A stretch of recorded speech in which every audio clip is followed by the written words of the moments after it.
bank in Indonesia and having a reasonably successful international banking career. On one of those days, our family went out to watch a movie called Three Idiots. It's a Hindi movie. And there's a dialogue in that movie where my daughter burst into laughter.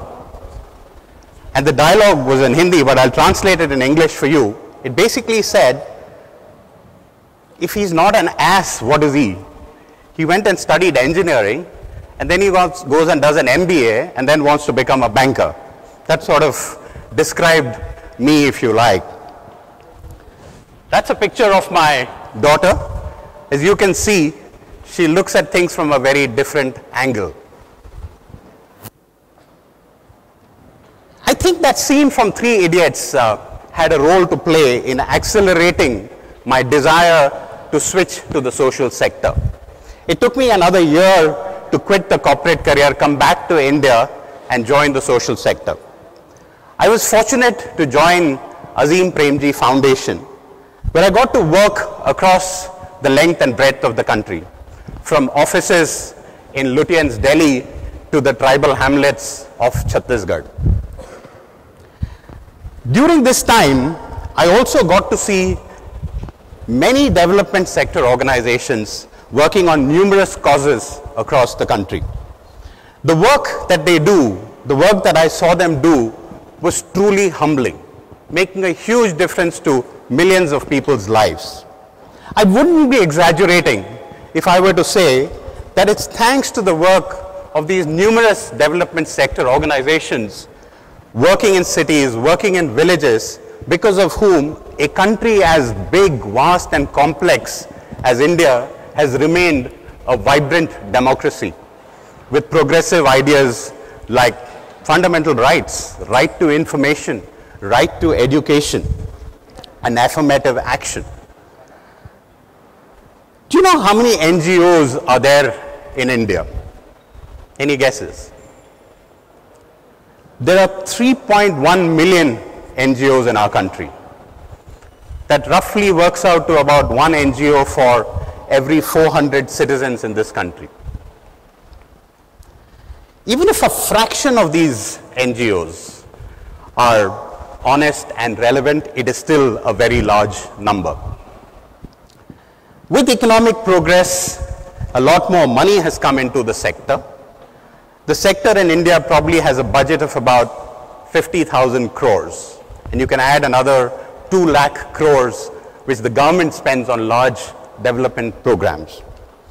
Social sector organizations are becoming bigger, with philanthropists like Mr. Azim Premji leading the way. There's a lot more philanthropic money coming in to the development sector. Monies from abroad have come down a little bit, but the monies from CSR, corporate social responsibility, has significantly gone up in the last few years. This also means a lot of corporates are very involved in the development sector work in our country these days. While all this data is from India, the story is the same across the world.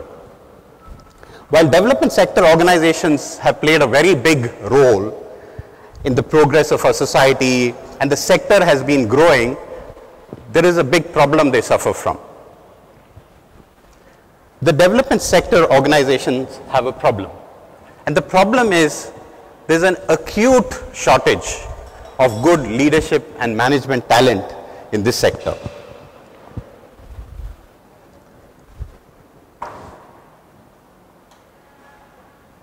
We went and spoke to lots of people across the sector to try and understand this problem of leadership.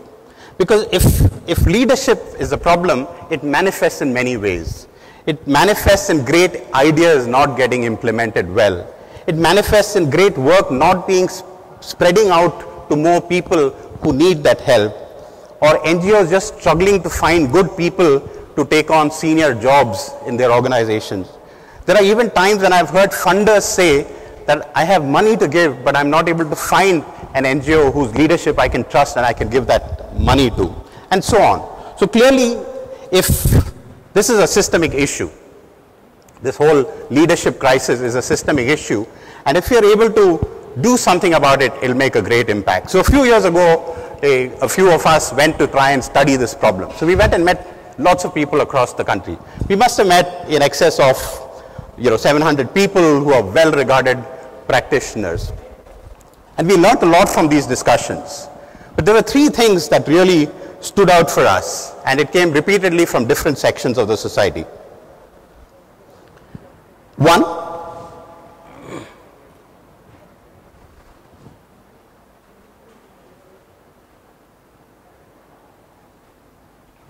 the sector has very good technical manpower who understand societies, people who know development issues, people who know how to work with individuals in less privileged sections. Two, the sector does have a serious shortage of leadership and management talent, and there's a need for managers and leaders in the sector who understand development and who understand management. And three, business management ideas are often misplaced in the social sector. So these discussions confirm that if we can address the leadership crisis in the development sector, it will make a huge difference. And two, this point about business management ideas don't always work in the social sector is something that resonated with a lot of us, people like us who had worked in the corporate sector and in the development sector.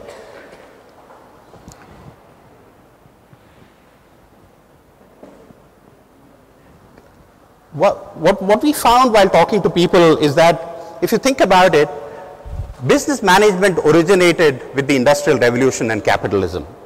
And the ideas like efficiency, productivity, production lines, etc. came from those days. And these ideas, while they work very well, and Industrial Revolution capitalism has created probably the biggest prosperity and wealth that mankind has ever seen, it has also created the highest levels of inequality. And this is something that makes us feel that some of these ideas, while they work in business, don't always work in the development sector. A stark example of trying to apply industrial models in a development sector is the way our schools are run, something all of us are familiar with. Sadly, today our schools have become like production lines in a factory. Children are put on the first table and moved to the second grade and the third grade, and along the way, if some of them don't meet the quality check, they're rejected and taken out of the production line. And that's just not the way a school should be run, but it is run based on Industrial Revolution ideas. Clearly, the reality on the ground is that we cannot use some of these management ideas in the development sector. If you take, even some of the more recent ideas of management, like return on investments or maximizing shareholder value or human resource management or marketing and communication, you'll realize that as you go into the development sector, it's very different in the way things work and how you can apply some of these business management ideas. So, for example, if you look at the motivation for somebody to join an NGO versus join a bank, they're very different motivations. The reason they stay are different. The reasons that they leave are very different. If you take, organization culture, the kind of culture that will motivate people, that will inspire youngsters to work, are very different in a corporate world and in the NGO world. Most of you, I would imagine, for example, wouldn't mind investing monies, in a company whose CEO is flying around in a private jet so that he can be very efficient. But if I told you to put money into an NGO where there is a CEO who flies around in a business jet because he takes care of millions of children who are being abused, it's unlikely that you will put your money there. So what this says is that, you can take examples in finance, return on investments. How does finance management is not able to answer a question like, how will improving gender equality benefit society? How do you put a value to that? Management finance cannot answer questions like that. So if you take, human resources, you take organization dynamic, you take marketing, they are all very different when it comes to the social sector. So the development management the sector is really something that needs a different type of management. So the question is, what type of management is required for this development sector, right? The approach to development management has to be very different. If you spend time with people in the sector, if you talk to people in the sector and spend time understanding that, you'll hear many things which are very obvious to the people working in the development sector. But people like us who come with a business mindset, it is just not intuitive to us. And I'll give you some examples of that. The idea, for example, that there's no such thing as poor people. There are no poor people. There's poverty. That's a concept which is very difficult for a business mindset to accept. But once you understand that there are no poor people and there's poverty, then how you will go about addressing poverty will significantly change. And you can take similarly several other areas. If you take, for example, affirmative action or reservations, it's not just about economic equality. It's also about driving serious sociological changes. You can take livelihood issues. Livelihood issues is not just about creating income. It's also about addressing some serious societal issues in our society. If you take education, people think education is just about having good teachers and good schools. It's far more than that. There are issues related to values, beliefs, nutrition, sanitation, gender, language. There are so many issues you need to think about. The business mindset tends to think about things fairly in a causal manner. Even a straightforward issue like addressing the issue of open defecation is not just about building toilets. It's not even about building functional toilets. It's much more than that. Let me share a small story about a company that was doing CSR work in a certain panchayat. And that was a place where there were no toilets and the women were defecating in the outside. So this company decided to build a lot of functional toilets for the women in those villages in that sector, in that panchayat.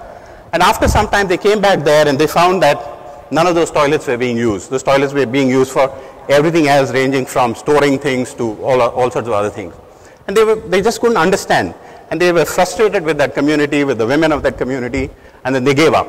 And they decided to take their money away to some other panchayat and to put it into some other area.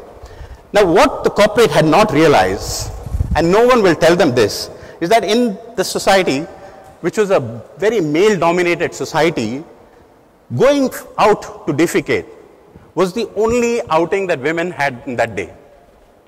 That was the time they got to meet their friends and sisters and, talked about their problems at home.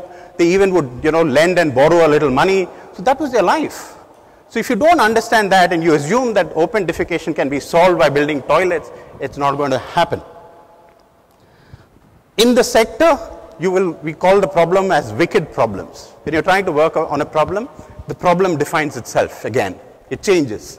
So it's a wicked problem, and you have to be able to work with those kind of changes. So management in the development sector also cannot be deterministic, if you know what I mean. As you can see from all these examples, development management work is non-linear, is complex, and requires an ability to engage and reflect and understand the deep and diverse forces that operate in society. What are the qualities of a good development management professional? A development management professional will require a range of qualities. She must have qualities related to the head, the heart, and the hand. Firstly, yes, it is important to have a cognitive understanding of this new domain that we are now calling development management. Secondly, one has to feel very strongly about the issues one is working on. I can work in banking for 25 years and not feel passionate about it, but you can't work on saving abused children unless you feel strongly for it day in and day out. And thirdly, one has to have the outlook and ability to understand a context and its relevance. And this requires the ability to look at issues from different societal lenses and from different perspectives of different sections of the society. So how do we produce high quality development managers? So we need to find an answer for that. If we look back, when our country wanted good engineers, what did we do? We went and built IITs, right? We created IITs that produce some of the best engineers that the country has seen, or even the world has seen. When we needed management talent, what did we do? We went and built IIMs, and we produced some of the best managers. I understand that 50% of the CEOs of listed companies in the country today come from the first 3 IIMs. That's a group of my friends who are all CEOs or directors of companies. So yes, if you want to address development management, you need to build world-class institutions of development management in the country. What do we need to do? What do these great institutions have to do? Because the development sector is a little more complex than engineering or management. This will need us to bring the best individuals and organizations of development management together. We need to build a body of knowledge for development management and establish it as a credible domain. We have to attract bright youngsters to join this sector.